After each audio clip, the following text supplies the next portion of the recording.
Good morning, good afternoon, and good evening, everybody. Thanks for tuning in to another Supatease video. And in today's video, we're going to be looking at the data and the analytics of which specializations are currently trending upwards and trending downwards, given all of the changes that were just implemented on this reset. I'm also going to be talking about my day one experiences fighting against these specializations and playing some of these specializations and seeing if Blizzard is achieving their goal and their aims when it comes to their class design and pacing. And as always, if you want to make sure that you're staying up to date with news related to World of Warcraft, educational and entertaining content, then make sure to smash that subscribe button. Your support is greatly appreciated on my long-term goal of getting to 100,000 subscribers. And we did actually just get over 70,000 this month. So I do appreciate everybody who has done that, and I am grateful for it. Thank you guys. But let's get started here. We're going to be looking at the ranged DPS first and foremost. So we can see on these lists here for trendings in terms of spec representation in the top 5,000 that Beast Mastery and Frost Mage still remain in these top positions. They did not receive any nerfs targeted at them specifically. Actually, Frost Mage actually got buffed for their Frost Fire spec. However, I've not seen too many people picking it up. I'm currently working on leveling my mage, and I will be trying the Frost Fire build because when we talk about Fire Mage in just a little bit, Frost Fire is becoming an integral build for that, and it is possible that it could be slipping in for Frost Mage as well. But these guys are just top performers. Beast Mastery is because Beast Wrath is such a short cooldown that you're able to activate and do such a high, consistent amount of damage at all times for not really a lot of complexity, difficulty, or risk, which is why it's such a high popularity spec. It's just great performance across the board. Frost Mage's popularity, I think, is more notable towards its defense, having 2 charges of Ice Barrier this expansion relative to the other mage specializations. Synergizes just so heavily with the overpowered barrier PvP talent to where you're effectively just immune to death when you activate it, unless you get incredibly unlucky to be purged on that, paired up with multiple invisibilities on very low cooldowns, which act very similarly during burst windows, and then alter time and 2 charges of ice block. It's just really tough to take down this specialization. And I think that that's likely still going to be the case. When it comes to defense and you're a mage, you're going to pick Frost Mage. I do kind of hope that they do look at their defense. I am a bit worried with the AWC finals coming up that Frost Mage will still likely be 100% representation just because it's so highly durable at the moment. So looking at the invisibilities or looking at the barriers and their synergies with overpowered barriers, something that I would like them to do, given that I think we have about a week and a half now until AWC. Maybe we will, maybe we won't. That's why you hit the subscribe button so that whenever there's any class changes, you're going to get them relayed to you on this channel. You're not going to miss a beat. Marksmanship Hunter is still holding strong in the 3rd place position.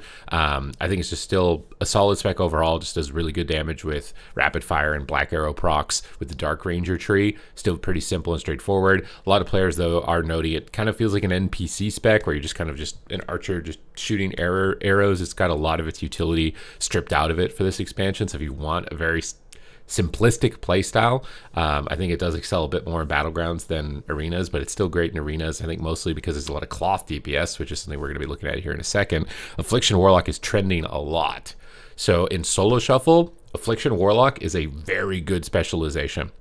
I think because dampening is faster, because its damage becomes more relevant more quickly, so you're not succumbing to just instant death from a lot of the burst damage in a lot of other classes, you can actually pull off a lot of victories. So when it comes to Battlegrounds solo PvP, Affliction Warlock is great. When we look at 3v3 though, I think it falls off a lot more heavily, and that's because it doesn't have a lot of finishing power, and you can't survive long enough. I've noticed, especially when I was playing my Shadow Priest in some 3s, very similar line there where you don't have the finishing power, and even if you live for 10 minutes, the other team still didn't lose their finishing power, so you're still struggling. I almost think that they need to change dampening in 3v3 to make it closer, maybe not exactly the same, but closer to Shuffle. A lot of matches I had were actually going very long in 3v3, but in Shuffle, the dot classes feel really good and really strong. So if you want that dot experience, damage over time experience, I would recommend that you try Shuffle out. Devour Demon Hunter is still doing great. It didn't get any nerfs, obviously, so it's still got that really big cheesy burst window. I'm a bit worried that with some of these specializations, it's like, okay, no one's playing them, they're underrepresented, they buff their damage a lot, now they're one-shotting everybody. Like, oh, crap, now they're one-shotting everybody. We need to nerf the one-shot. So they nerf the one-shot. They try and compensate their sustain, but they don't compensate it enough. So then it just falls out of play completely again. They're like, oh no one's playing it. Let's buff its damage again. And it's one-shotting everybody again. So I think being a little bit more delicate with bringing down the one-shot and bringing up the sustained damage with something like Devour Demon Hunter, for example, I think is going to be important. But as it currently stands after day one, it's still very good. However, Havoc, when we look at the melee DPS specs, geez, bro, it's looking real good. Shadow Priest, I tried some Archon yesterday. Some people were telling me you need mastery gear to play Archon, so I'm going to give it a go again in the future when I'm actually able to get that.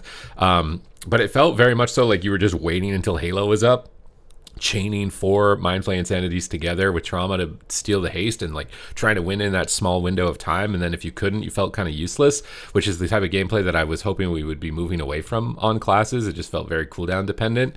Whereas when I played Void Weaver, it felt like I could do damage every Void Torrent, which was a lot more frequently. And it felt a bit more bursty with the Void Blasts replacing the Mind Blast. So I still preferred Void Weaver and actually got above 2400 with my play yesterday. Shadow Priest felt really good. Again, in solo play, feels really good. When I was playing threes, maybe it's a little bit better, but again, it just doesn't have the same type of finishing power or duration of crowd control. It feels like to be able to close out matches compared to other specs in regular threes, because dampening is just slower over there. But in solo play, it's really good. I'd say that Archon is still slightly inferior to Void Weaver despite the changes that they've made, and it feels a bit more like that cooldown gameplay. If you don't want that cooldown gameplay, stick to Void Weaver. It's going to feel like it has more sustain. Balanced Druid, it's still kind of just right in the middle of the pack. Corky was streaming it, and he was playing some of the Elune's Chosen, and he's not really digging it with the Starfire buff that we saw to that. I need to still try it. I think today my focus is going to be on Warlock, and it's going to be on Boomkin, and trying out some of these different hero talent builds to see if maybe there's something that I can tweak that maybe he didn't notice or something like that. But for him, he didn't really think it was that great. And again, much like Shadow Priest, I think it's probably not stupendous. It wasn't a huge buff on Starfire. It was like 20%. Starfire doesn't really hit that hard, so I wouldn't see it like exploding in terms of popularity. But the Keeper of the Grove build, still just spamming out Cyclones and trying to burst people down with Incarn is totally viable strategy at the moment. But it is interesting that Shadow Priest is overtaking Boomkin by this much of a margin. Destruction Warlock, I think I might have overranked it on my predictions here. The Incinerate and the Conflagrate buffs are great because those spells just did no damage, but it didn't really move the needle that much because they just did no damage, unfortunately. It still is decent. It just feels like it's just a little bit lower than where it needs to be, where it would be a commanding specialization, similar to some of these guys that are uptrending at the moment. Definitely don't think it's the worst Warlock spec. We'll get to that one, but it's just kind of solid. It just needs another bump up, I think, on all of its abilities outside of Chaos Bolt. Really is carried right now because Soulfire hits so hard. Soulfire actually hits harder than Chaos Bolt, and if you get kicked on it, you can then Chaos Bolt. So you got multiple schools of magic, which is what's making the play for it a bit more consistent. But it is more stationary. A lot of classes can just do more instant damage than you do, and the durability is not as high as some of the other options. So the ease of damage and threshold there is just a little bit off. Elemental Shaman, Farseer feels way better. Farseer Elemental Shaman with the changes to Lava Burst and Ascendance seems like dead on. I was having a lot of fun with that. Tempest feels like it kind of has a spot where you feel like maybe you need to hard carry the game with burst damage and you're going to be able to cast. Then you can slot in Tempest. I was switching between the two of them, interchanging them as I was playing.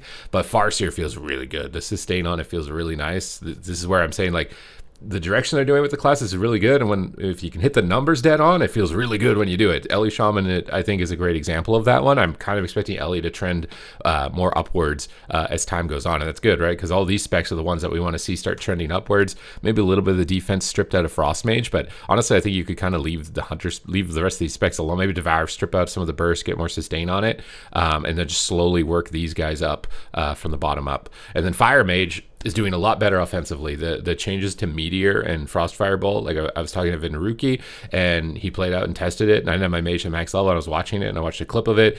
It does a lot of damage. Unfortunately, it's kind of just like Combust one-shot again, right? It's just different spells are one-shotting you. It's the Meteor, and it's the instant Frost Firebolt that you get after pressing Meteor, instead of just only Fire Blasts and Pyroblasts during your combustion. So it's viable offensively. Again, defensively, not as great as Frost Mage, because it just doesn't have the 2 barrier charges, doesn't have the 2 ice blocks. So it's a little bit more fragile, but its offense is there. I think its burst potential might be higher than Frost, although the frequency, because it doesn't have 2 charges of Meteor like Frost has 2 charges of Ray, the frequency might likely make it worse than Frost as far as possible trade-offs, but it's doing better.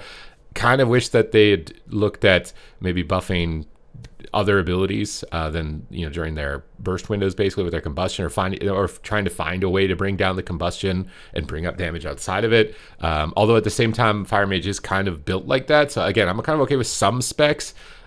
Leaning a bit more into like the cooldown is slightly stronger than sustain because they don't want to all be exactly the same. But it is very kind of cheesy one shot at the moment. Devastation Evoker just keeps falling back to the wayside. I'm going to gear mine up. Now that Conquest's uncapped, I'm going to gear mine up, give it a go, because I always say that Devastation Evoker is actually a really good spec. It's great for beginners, just does a lot of good sustained damage overall, and every time we look at this data, it keeps trending downwards, even despite me saying that. So I'm going to give this one a go firsthand myself on my live stream. So follow me live there. You can go on Twitch or on YouTube here to watch me along with that. I'm going to give this a firsthand test because I don't believe it deserves to be this low. I don't believe it. I don't believe for a second that it deserves to be this low. So I'm gonna go on it myself here in the near future. Demonology Warlock. I think they're targeting the right stuff when they're buffing, just not enough. The number on it is not enough. I think the target stand of Gul'dan was great, just didn't get buffed enough, and it's falling way off the wayside because it doesn't have the finishing power and it doesn't have the sustain. Really, the only advantage you have is the crowd control, which you still have quite a lot of, but it's missing. It needs a little bit more sustain. So either buffing its pet summon damage or buffing Hand of Gul'dan more, just a little bit more sustain, I think, and it'll end up being in a great spot. But at the moment, I'd say it is the weakest Warlock spec. Our Arcane Mage, they didn't want to give you any of the buffs for some reason from PvE, like none of the missiles damage, which was weird because I feel like if they brought down the power of Arcane Surge and then just buffed missiles and Arcane Blast out of it, Arcane Mage would be having so much fun, and it'll be a lot easier spec to understand. Like I could just mash Arcane Blast and just pump numbers and then use missile procs when I get them, as opposed to this weird like building up stacks to try and get barrages that AoE one-shot things. It's a lot more complicated, I think, than it really needs to be. I would have liked to have seen the buffs go through for it. It's still probably going to keep trending downwards because it doesn't have the durability that Frost has, and it has to cast its cooldown, and it doesn't have multiple schools of magic. So, and it's really difficult and complicated. So it's kind of that niche spec where you can pull it off with a lot of cheesy burst damage if you're really dedicated to the craft, but its overall performance at like a higher competitive level is going to fall off dramatically. And then augmentation, there's still 7 of you guys holding on there apparently in the top 5,000 with this one. So apparently you can make it work. I do think Devastation Evoker likely is going to be a lot simpler and a lot easier to pull off though than augmentation. Okay, now we are going to take a look at the melee DPS specializations, see where things are starting, and then obviously when we look at this data next week, we'll see how it completely shifts and moves into the future. Arms Warriors, they received a 3% nerf, which again moves the needle a bit, but I didn't expect it to move by too much. Arms Warrior felt fantastic when I played it. It does a remarkable amount of sustained damage. It just feels like you can always get momentum on the game. It's got a lot of cool outplay abilities as well. To me, it's just fantastic specialization to play. Would highly recommend it, and I still think that does remain true. Retribution Paladins, everybody was screaming that the sky is falling with this one, and I think it is true for Templar playing Paladins. However, I think that Herald of the Sun is great. Its burst potential doesn't hit as high as the previously nerfed Templar, but it still does good damage, and you actually have a lot of hybrid utility. Eternal Flame does a lot of healing, and I was wondering if it's possible actually to pull this off as a double DPS duo in 2v2 because of how much healing Eternal Flame was doing. I think it has possibilities there. I think you could likely bring in like a Ret Paladin with like some type of rogue, maybe, or a Windwalker monk, some type of double melee hybrid build there because of how much healing was coming from Eternal Flame. And to be fair, maybe that's a better spot for Ret Paladin. Is a little bit more sustain. You still do heavily focus around the Wake of Ashes window, but much like BM, it's because it's available so much, it doesn't really feel like you have huge downtime between damage. However, you do the main focus of damage coming from what I noticed was Hammer of Wrath during Avenging Wrath, and then obviously some of the Templar verdicts there as well. That was where most of your damage was coming. So they brought down some of the top end. It feels like more of your sustain is there, and you got more healing. Is kind of the trade-off for Ret Paladin. I don't really think it's going to drop a lot after what has changed for it, but it's definitely not as like cheesy, bonky one-shot, which is, to me, is good. I think that's good. So maybe we got to wait and see how this plays out. Obviously, when you remove that layer of big one-shot damage, it might not feel good initially, but overall, it might end up actually being great, which I think it will. And I think that the direction for the spec is a bit better. However, Templar is probably a lot worse, so you will want to switch to Herald. Enhancement Shaman, I got one-shot by multiple Enhancement Shamans all last week, just over and over and over, and apparently it was because there was a bug. with some of their damage. I saw a couple of them. They still seem good. They still seem good, even despite it. I don't think Enhance is going to slide too much on this. And you can see the melee, they're probably going to get evened out quite a bit, actually, with a couple of nerfs redistribution here. These guys will come down a bit. Enhance will probably stay exactly where it is. I think it's still a great spec. However, you may want to play Totemic, actually, because Totemic, I think, is kind of taking over, although it's a bit more complicated to play for the hero talent build on Enhancement. But I think that its potential damage is a lot higher. And Enhance, much like Fire Mage, is kind of one of the specs that's always been kind of more burst oriented. So I don't mind its damage being a bit more layered in the cooldowns. But at the same time, I think bringing a bit of the damage of Doomwinter Sentence is probably wise if it ends up being still problematic. Windwalker Monk, which I'm surprised is actually down here. I really thought Windwalker would be higher than this. It's got to be its defense capabilities. It can have some survivability issues, especially in Shuffle, where you're a bit less coordinated. You can't rely on your portal as much, or maybe you're not even being aware of putting your portal down in a lot of cases for some Windwalker Monks when it comes to solo Shuffle gameplay. But its Zenith Burst is still crazy high. I think it's going to be remaining in this top 5 position. It didn't receive any direct nerfs, but it's going to still be hanging out here. Unholy DK, I'm honestly surprised to see you guys even in the top 5, because every time I see one of you, you're getting absolutely dominated by the Enhances, the Warriors, the Windwalkers. Like, seemingly any time I get a lobby with Unholy DK, they're going like 1-5 and 0-6. So I don't know how on earth you guys are holding on to top 5 when it comes to spec representation in the top 5,000. I just do not understand how you guys are capable of pulling that off. I really don't. I really feel like Unholy DK is just kind of, it's riding similarly to Shadow Priest, where it just doesn't really have a lot of strong finishing power. It kind of needs to survive for a bit. I think Chains of Ice is probably the main thing holding you together, using Chains of Ice and kiting away from melee, and playing more of that pseudo ranged hybrid, which honestly is, it plays into the unique playstyle for Unholy DK. I don't think you're going to be going up or down necessarily as a result of the changes. You're probably just going to remain in the same spot here. Assassination Rogue, it's taken the #1 rogue spot, and I think justifiably so when it comes to solo play. That big burst damage, again, it's got a lot of one-shot damage on Kingsbane at the moment, and I kind of think they need to distribute that damage out into other abilities, because its viability is almost strictly because it can just do so much damage during Kingsbane and clock you over, whereas Assassination is supposed to be the bleed spec, supposed to be more kind of sustain oriented with a bit of burst maybe, but right now the burst is heavily carrying it. It can just hit very excessive levels. And Assassination Rogue is one of the specs, like I was saying, with some of the range, where the beginning of this season it was one-shotting people, so they removed the one-shot. Now it's not viable. Now it's one-shotting again. It's viable, but it's one-shotting people, so it's finding the perfect line of bringing it up or down to get it into that spot is likely still going to need to be achieved. Subtlety Rogue, it's still holding in a healthy spot, honestly, because like rogue representation is usually rock bottom, so I feel like this is a pretty healthy representation for it. I think it's still really good with consistent damage. Preservation Evoker did get nerfed though, which was one of the main reasons I think for its uptick in viability relative to Outlaw and Assassination from previous builds. So you do have to be aware that Preservation Evokers, a lot of them are not playing, but I think it's still really good. For the few that I did see play, it still looks really good. So I think Subtlety Rogue will still hold a good spot because it's just so good into Preservation Evokers. Feral Druid, I didn't see any. This is the one that's still a wild card. I don't know if Druid Claw was enough of a buff for people to reroll to it and actually provide significant viability towards that structure or not.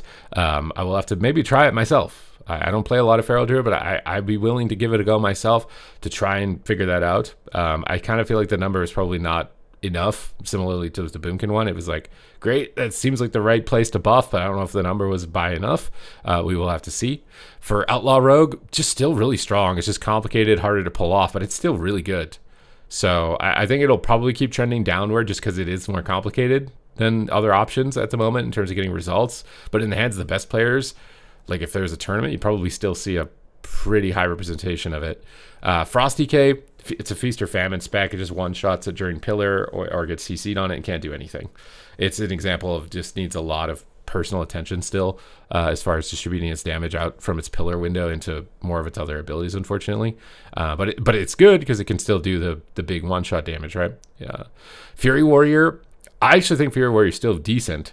When you look at arms, right, it's 335 compared to 61 in the top 5,000. But I think Fury Warrior is still actually really good. Maybe we see an uptick again. It just depends if the meta shifts or not. If there's a lot of Shadow Priests and Warlocks, I think Fury will end up doing really well. in that type of situation. And I think it's even still good right now. It's just Arms is better into all these cleave, double melee setups than Fury is, unfortunately. And I'm going to play some Fury Warrior tonight too, I think, on my stream and try and give that a go. So we got the Boomkin, the Feral, and the Fury, and I'll work on leveling my mage probably throughout the weekend and some of the mornings here to try and get some mage gameplay too. But I don't know if it's deserving to be this low, because I think its damage is much healthier profile than Frost. So I'm kind of surprised to see it this low. Survival, I'm not surprised, because BM and Marksman just provide so much easier throughput and less liabilities than Survival Hunter, unfortunately. And they did target their burst, reducing takedown, and buff their damage outside of it. I didn't see a lot of Survival Hunter to really gauge whether or not this is going to have a huge effect on it with the data, or if it's just going to stay right here, basically where it is. I'm anticipating it kind of just stays here, mostly just because BM and Marksman are just so much easier to pull off than Survival, unfortunately. And there's not really too much of a unique reason other than the disarm PvP talent to take it, unfortunately. And then Havoc, this one, bro, this guy is going to skyrocket. You are in the bottom right now for the data. This guy is going to go like somewhere in here at least. Somewhere up here at least. Because the Eldraki Reaver build with the buff to Death Sweep, bro, Havoc is cooking. It does so much damage. You've got to try the Eldraki. I wish that I had a Demon Hunter at max level to do it, but from the ones that I saw last night, yeah, this guy is going to explode overnight. Like if there was like a stock to invest, a penny stock, Havoc Demon Hunter right now is most certainly that penny stock. This guy is going straight to the moon throughout this week's play is my expectations. Healer, now obviously Preservation Evoker was at the top for this one. Actually, Discipline Priest is still at the top of this one, but Preservation Evoker was kind of the commanding healer. You can see a lot of the other ones evening out pretty significantly. Disc, I think, is so popular because it just does so much damage, and it's really fun to, like, a lot of DPS players that want instant Qs just play a Disc Priest because it basically is a DPS, right? I think it's in some cases better than Shadow Priest. If you could run double healer, you'd probably want to avoid Weaver Priest instead of a Shadow Priest, actually, in a lot of cases.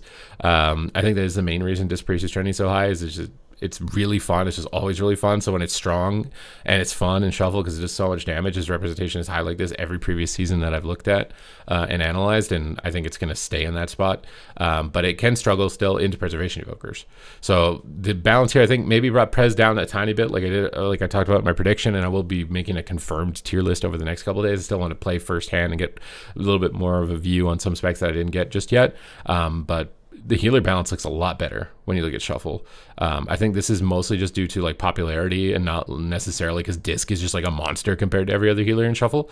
I think it's just like a play style indicator that a lot of people want faster Qs, and Disc feels like more of a DPS playstyle. It's just really fun, and you can have really fast games and climb a lot of rating really fast is another advantage.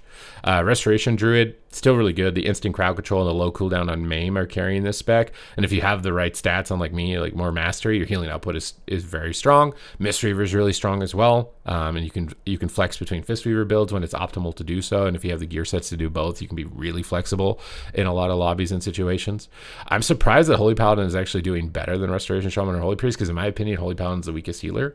I think maybe it's just because it's more straightforward, has a lot of immunities and a lot of powerful cooldowns that can kind of pump through in a lot of cases. Does pretty good into rogues and hunters as well, which are pretty popular. But I think Holy Paladin is going to feel a bit weaker this week, especially if Havoc gets better, because Havoc is a spec that can bulldoze you as a Holy Paladin. So definitely keep your eye on that as far as concerns. Restoration Shaman is just a healthy spec. I think it's well designed. Unfortunately, some of the other healers just either have more frequency and crowd control, less emphasis on casting to heal, again, more emphasis on easier to get crowd control, whereas your Hex is just kind of pointless in a lot of situations and feels pretty fleeting. I would like it if maybe they buffed Electrocute more than they did, and then that could be the advantage of Shaman, is that you just gas pedal against some of these top healers that have HOTS, and you can just kind of purge them down and play more aggressive and pin them, and that's your advantage relative to their CC. I think a little bit could be done here with Shaman, because I actually think it's really fun. It's well designed. It just doesn't have that edge competitively that some of these specs have towards the top end. And then Holy Priest, unfortunately, is just really simple and basic healer. I often recommend it as a beginner healer because it's just so straightforward with just pressing Serenity as a big heal and go into Angel form. You're immune to everything and free cast, and it's got a lot of nice pain point removal for a lot of beginner players that other specs don't have. Its mana buff was nice. I think it was nice for Paladin as well. It's going to give you at least a little bit more longevity, but it's tough to say why is Holy Priest so much lower. Is it strictly just a throughput thing? I'm going to have to play it. I've played a lot of disc. I got over 2,400 as disc. I'm going to have to give some Holy to get some firsthand experience with this one, I think, to really lock in on why Holy Priest is trending so much lower. Because Paladin, from my own experience playing against it, I would have thought would be actually in that spot and not Holy Priest. I thought Holy Priest would be probably some, just flip Paladin and Holy Priest basically. And that kind of would have been where I would have expected things to be. But the main point is that I think the healer balance is getting better. I think that that's probably the most improved this week, at least when it comes to solo play. When we talk about 3v3, I think with Frostmage's durability and synergy with Resto Druid, that's probably still going to run the show in tournaments. And I do hope that they do look at that. I think it's a problem also at lower Radiance and on the solo bracket, but overall things are improving. And there's a couple of outliers, right, that are Feast Famine, like Frosty K, and Devourer, Demon Hunter when it comes to your burst, or maybe even Windwalker to some extent, and Assassination Rogue to some extent, but it's getting better. And I had a lot of fun, especially with some of the specs like Ellie that are like lower representation in Shadow Priest yesterday when I played. And I think Warlock just generally needs a little bit more love, at least Destruction and Demonology, maybe not Affliction at this time. But that's the breakdown. I hope you guys enjoyed this discussion. We will see how things play out, and I'll keep updating you and relaying you this type of stuff. More guides are going to come out on the way as well for anybody that's interested in climbing, because you guys have been telling me that it's been helping you. A lot of players coming in saying they've got their elite titles as a result of watching them, so I will be pumping those out. So thank you guys very much for watching the video, and I will see you in the next one.